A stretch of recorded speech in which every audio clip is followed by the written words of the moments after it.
ქობულეთის მუნიციპალიტეტი ტურისტულ სეზონს უკვე მერამდენი წელია საზოგადოებრივი საპირფარეშოს გარეშე ხვდება. Როგორც ადგილობრივები აცხადებენ, ხალხმრავალ ადგილებში საპირფარეშოების არქონა მნიშვნელოვან დაბრკოლებას წარმოადგენს.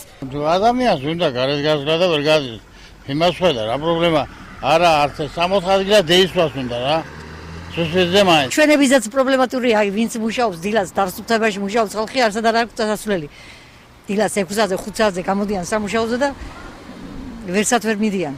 ქობულეთის გამგებლის მოადგილის რევას ხარაძის განმარტებით, ქალაქში 6 საპირფარეშოს განთავსება იგეგმებოდა, თუმცა ახალმა მთავრობამ ამ მიზნით თანხები მიმდინარე წლის ბიუჯეტში არ გაითვალისწინა.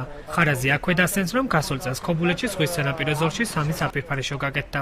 2012 წელს განვახორციელეთ და პროექტი, რომლის მიხედვითაც 3 სველი წერტილი განთავსდა ტურისტულ ქალაქში.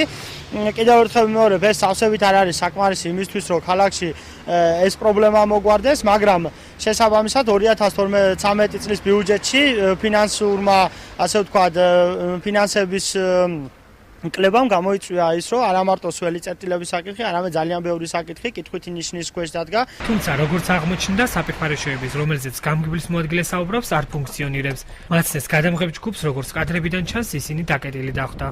რას აშენდა რა? იმის შემდეგ ძალიან იშვიათად რომ ღია იყოს, ძალიან იშვიათად. თლიანად დაკეტილია თითქმის ასე.